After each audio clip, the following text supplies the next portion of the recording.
Bankroll. Money talk. Here comes the money.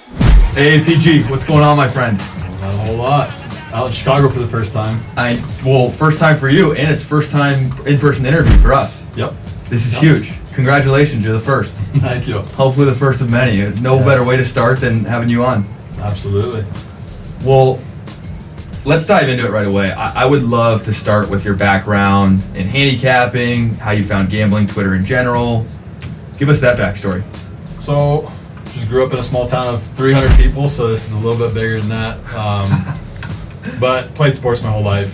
Fell in love with baseball, played throughout high school, went to college for it, and then when we were getting into it, there was point spread god, Horace, who unfortunately couldn't be here today. He had hit me up 2 years before I started the account, asking me if I wanted to, just research sports for him, help him out with some sports bets, and I said sure. I was fresh out of baseball. It was baseball season, so what better way to get introduced to it than to dig into the sport that you know and love. And then he had also said, just be ready, because I'm going to take this full time sometime, and you're going to be on. And a year later, he hits me up in October of 2020, I think the account got made. And he's like, hey, we're finally going to do it. Make a Twitter account, name it this, and then we're going to go. And so we did that and just got the ball rolling. Love it. Something that you touched upon is your background in baseball in general. I would love to dive into kind of your career and just how you feel like that helps your new career in actually handicapping the sport. So yeah, I was a pitcher. Never anything special, I'll admit that. But I went to Ellsworth Community College for 2 years, and then transferred down to Grayson University. So I stayed small Iowa schools, nothing higher than AA. And then it really helps because being on the field, you see it differently. You know the ins and outs of it. It's like a chess match, And the casual fan, somebody who hasn't played it, they don't see that stuff. And so it really just helps you break down, matchup to matchup. Somebody might struggle against fastball, somebody might struggle against the off speed. And it just, it gives you really just an edge on, how you view the game. Yeah, that's really well said. I mean, the game is now so data driven. Anybody can look at the numbers and crunch the numbers and find positive expected value, but you living that lifestyle, that there are times where, long travel day, long bus ride, whatever it may be, the performance doesn't always match what the numbers say for better or for worse. Yeah, no, and that's what I love about baseball is it's turning so analytical, and I don't really like it because at the end of the day, it's baseball. It's an unpredictable sport. You're trying to square up a round ball with a round bat, right? It just sometimes it doesn't go your way, so the numbers can sometimes lead you astray. You have to be able to look beyond the numbers. Absolutely. And diving into how you've leveraged this knowledge base into finding tremendous profit handicapping the sport, I want to start by diving into your first ridiculous Nerfy run, the most electric bet in sports. You had a run for the ages. Let's talk about that for a little bit. Yeah, I think that had been 2 years ago, I think. It was middle of the summer, middle of the baseball season, and it was before they took away the pine tar, the performance enhancer for the pitchers. So the pitchers really had the edge, obviously. And I had never really bet them before that because, and I'll admit it, it's not a profitable bet. If you're going to do them long term, you got to be very picky because if you bet every single one, you're going to lose money. But yeah, it started, and I think I hit like 3 in a row, and didn't think anything of it. Whatever, they're hot. It's just a good run. And it turned into like 5, 7, 8. We're pushing up on 10, and I think I threw out like a Nerfy parlay. And I was at a slow pitch softball tournament at the time. I wasn't even just. You must have been dominating that. I'll put it that way. The slow pitch softball and you seem to align nicely based on your build. Yeah, but I was in between games, and I was just looking at the board because I'd probably sent 3 bets out to my clients at a time, and I needed to find something else. And it was just the most beautiful pitching matchups you could ask for. Aces are on the mound that day. Nerfies hadn't been completely juiced out by books yet. And so I just threw probably 4 together, parlayed it, posted it, it hit. And then that's how Nerfy King came about. I switched the Twitter name for a little bit, and it was just an incredible run. Right up until they took away Pine Tar and Spider Tech. Yeah, that's when hitters got a little bit of the edge back there for a little bit. The cold streak came on after that, and Nerfy King died out. It was time to put that on the back burner. I got a question for you. Run line versus money line. For the average everyday bettor that's just getting involved into sports betting, obviously those run lines look super juicy. You could see a minus 190 on the money line, but plus 150. Yeah, the plus odds will catch your attention on the run line. On the run line. Is that a mistake that young sports bettors fall into a little too often, is trying to snag that value on the run line? I do think so, and I think I was the same way last year too. I would see the plus odds, and you get to thinking this team's so much better than that team. That's why the money line's juiced, and you see the run line is plus odds. And it's an easy trap to fall into. I'd rather play like a first 5 run line. Yeah. Instead of a full game, because you don't know what a bullpen's gonna do. You don't know. Sometimes you don't know who's active in the bullpen that day. Their studs could be out, and you're relying on young, just freshly called up young arms to close out, who are still professional hitters, on a lesser team. That's super interesting. That's where your insight and your knowledge base, and you seem to be a student of the game, and so you see that, hey, this reliever had an extended outing last night. He's the best arm out of their bullpen, and he threw 3 innings last night. He's shut down for the shut night. Down today, yeah. And so late in the games, who are they going to go to? They might not have arms, and you can find value on the board in places that others might not. Is that something you'd agree with? Absolutely. And a good example of it would be 2 days ago, the Mariners, I forget who they're playing now, but Paul Sewald, their ace closer, was active the day before. Their second arm active the day before. They were both shut down.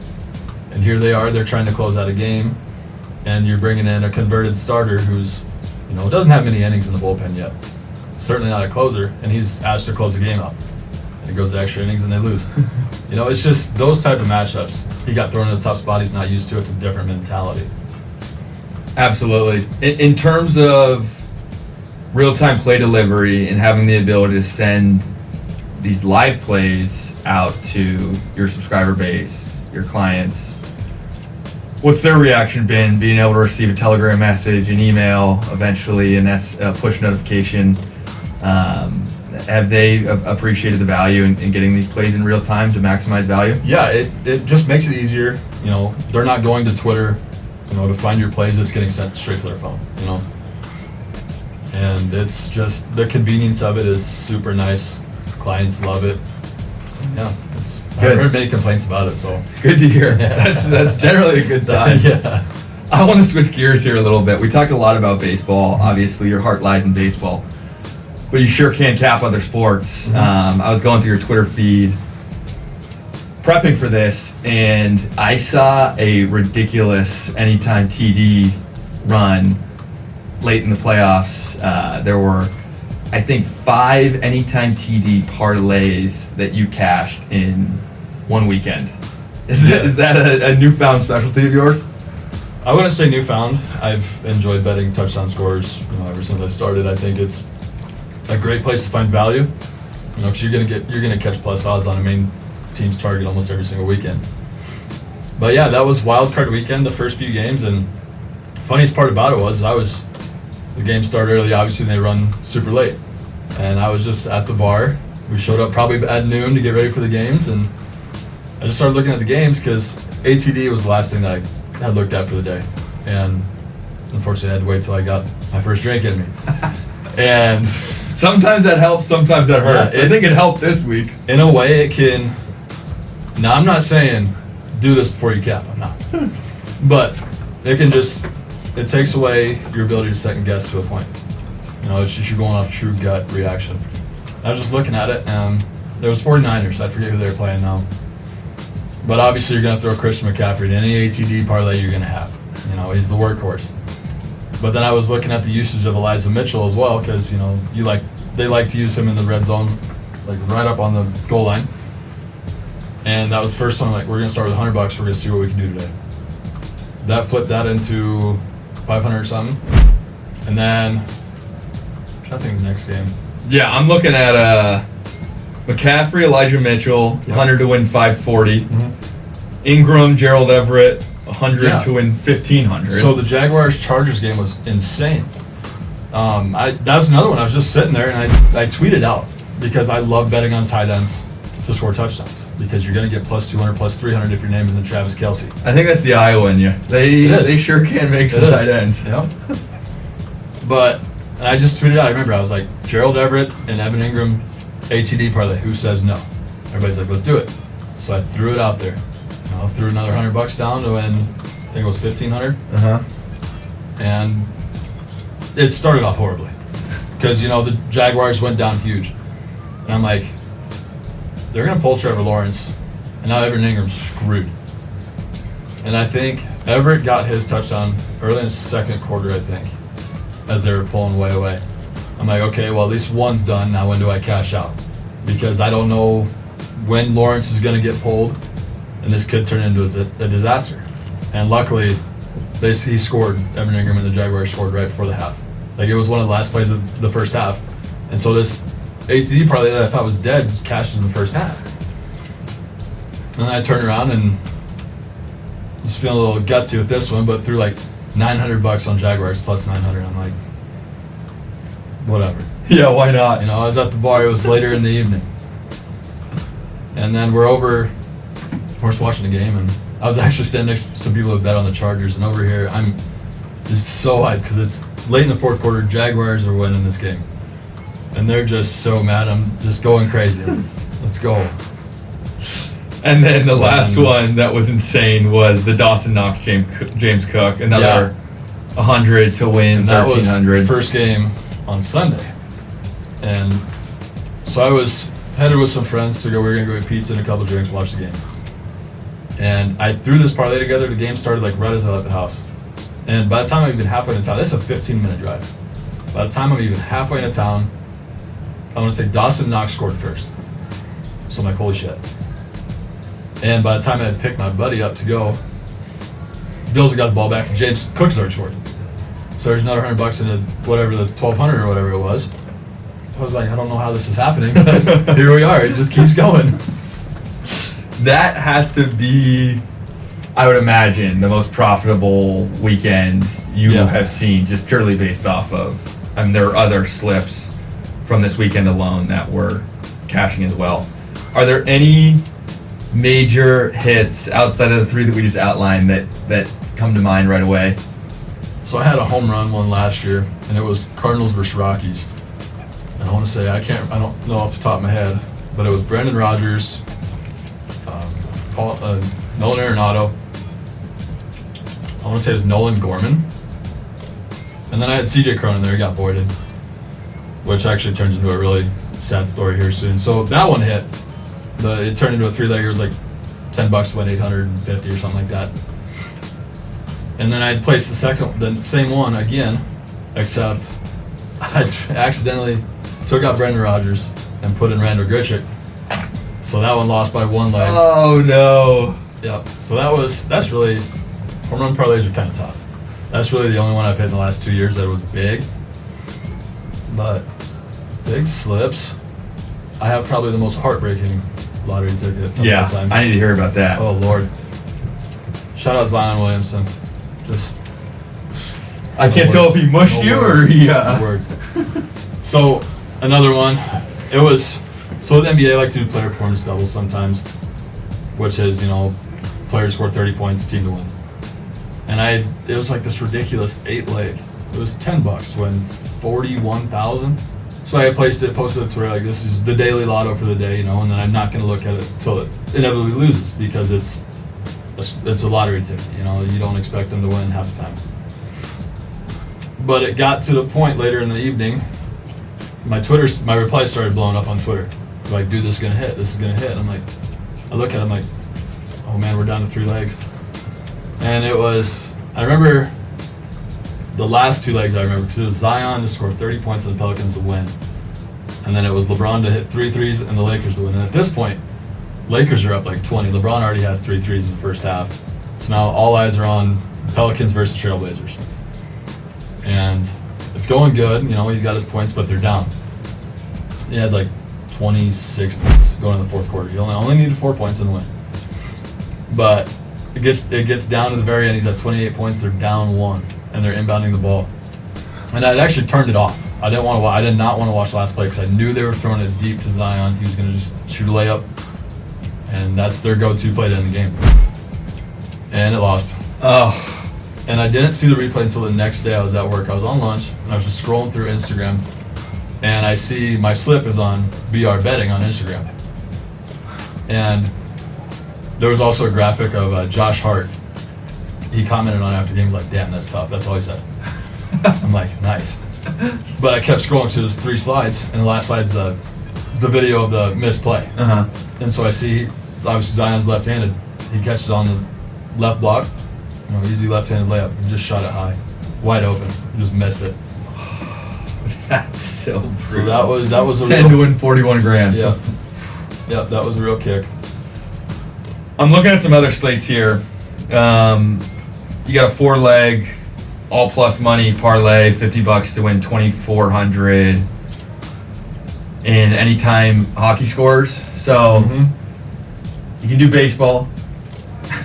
We just heard heartbreak in NBA. You have football in the bag, but you also have hockey. So I do a little bit of hockey. I don't do it so much in the regular season. The hockey is so tough to do. I haven't hit a single one this year. I haven't hit a single one yet. But when playoffs come around, it's your stars shine. Mm-hmm. And I was looking at these lines like, dang, these are like obviously good teams with good defenses. You're all around good at that point if you're in the playoffs.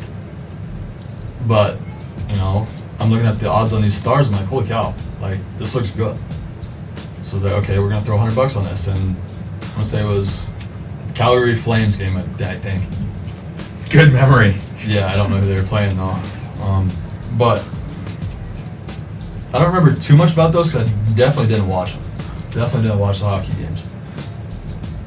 But there was one where it won on an empty netter at the end of the game. You gotta love that. That doesn't fully make up for the Zion heartbreak, but it helps. It helps for sure. Helps. But yeah, I think that would have been 2 years ago as well, I think. But I hit 2 in the same playoffs. 2 same-game parlays in the playoffs. So like off that alone, I'm up on hockey bets for the playoffs. So I mean, it's fun. I enjoy doing those lottery tickets. That was gonna be my next question. I guess this will be a 2-parter. First, how do you even go about building one of these tickets? Is it a true crapshoot where you're just plugging and playing based off of the eye test, or what does your process look like when you're trying to find value? So there are some where I'll just with NFL, like sometimes I'll make one. It'll be early in the week, and I'll throw $5 on a guy from every single team score. And I'm not doing any research, just completely blind dart. I don't post it anywhere, it's just my personal play. Mm-hmm. But it's literally just, I'm just going off the top, just considering the matchups. Does this team have a weak secondary, compared to the receivers? And I'll just throw it together off no research. But then, when I'm trying to find the value, when I'm truly digging into it, it's a lot of, not so much like, are they getting their receptions? Are they even scoring? It's your targets. Are they looking your way? Mm-hmm. Are they trying to get you the ball?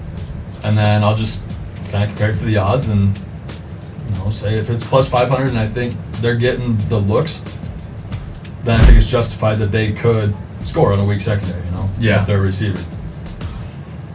And that really goes, part 2 of the question is just finding value in general. These lottos are great. You have a knack of cashing them often. But as you said yourself, the breaks don't always go your way, and so you rely on straight bets as well to make your profit and help your clients profit. And so how have you been able to build your daily slates across multiple different sports in order to find as much value as you can? So a lot of if it's football or MLB, I would say a good chunk of what it is just gut feeling. Like I'll look over my notes, look over the numbers, but it goes back to baseball's more than analytics. Mm-hmm. I can take all those into consideration, but if my gut doesn't like it, I'm not going to play it because there's always that bad feeling. Never fade your gut, never go against your gut. So a lot of it is just, the final word is just my gut feeling. That's a good sign when you played baseball your whole life and you've profited for multiple years now. That your gut's doing a good job of guiding your direction. So you I can hope it continues. you can thank somebody for that. Because one of my issues is I will get so deep into numbers sometimes that I start overthinking it, and that's where you run into your issues. No, You I second guess yourself. completely aligned with that. Is sometimes it's paralysis by analysis where you're digging too deep into the numbers when really the answer is right in front of you. Yeah. But you look at the numbers, you think you like the play, and then you start to think like, oh well, what if this happens? What if this happens? Yeah, there's a lot of what ifs in sports gambling. It's a big what if. Yeah, the whole thing. Essentially, it is. The whole thing's a big what if. Yeah. Like, what if this would have cashed? What if that wouldn't have missed? Whatever.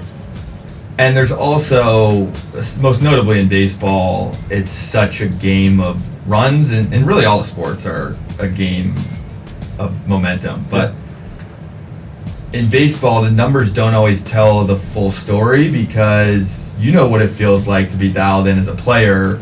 You have great command over all your pitches, everything that you're throwing is swing and miss stuff, and you just have it that day. Yeah. And really anybody at any point in time, whether a hitter or a pitcher, can just show up and just have it. And when they're at their best, it's far beyond whatever the numbers are saying. So in terms of like trend betting, how often do you take into consideration recent performance history? I think baseball, especially, I think with hitters, recent performance is big. Because if you're cold, if you're not seeing the ball, you have to have the right, like the perfect storm matchup of pitcher on the mound for me to be able to play that off a cold streak. But if a player's hot, they're hot. They're just seeing it. Everything's just clicking for them. Unfortunately, I didn't have that feeling long enough, or otherwise I'd still be playing. But when you do have it going, it's pretty fun. And you see guys, it was Trey Turner during the World Baseball Classic. Yeah. He was just locked in. You could have taken his, anytime home run prop at probably plus 500. It was right around there, yeah. Yeah, every game of the full series. And when you recognize that he's locked in and doesn't matter who's on the mound. It's like when a big league all-star, potentially generational talent is locked in, there's nobody stopping him. It could be Nolan Ryan, it could be Cy Young. You can walk them, but that's your only option, really. Yeah. They're going to put bat on ball. Last question for you is, you've built this massive audience, and there are a lot of people that absolutely look up to you and appreciate this unique skill set that you have to predict the outcomes of games. What would some advice that you have for young sports bettors who are just getting involved and looking to profit be? Be disciplined. Don't chase. And for people that don't know, what do you mean when you say chase? Like if you're losing, if your overall day is losing and you see the Dodgers are playing some cupcake team to end the night, you don't have to bet it. You can always go to bed, wake up tomorrow morning and make your money back on a full game slate where you can go through and pick a guy like this. You're not just forced to bet one game. Yeah. And I feel like that's something that every young bettor goes through. You almost have to have that moment. Like you almost have to go through that moment of chasing, digging yourself into a hole to realize that you don't have to do it. I know for me, it's like Sunday night would roll around and, I would have had a losing NFL Sunday and like, all right, Sunday night game, it's two teams. How are we making our money back? Yeah. Exactly. And so that's fantastic insight. And then on top of that, when you find yourself live betting a bet 2, 3, 4 times because you like a team on a given side, that's a big favorite, and then they end up losing, that's just really what happens in sports, right? Anybody can win, anybody can lose on any given day. So there's no sense in really chasing. And I'm guilty of it myself. I've been there, I've done that. That's why I can say don't do it. I've experienced it. Awesome. Well, AAPG, you're the man. Thank you so much for coming by. Excited to show you around Chicago. We have some fun things planned, and so thanks for stopping in. Thanks for having me. Dollar, dollar. Dollar, dollar.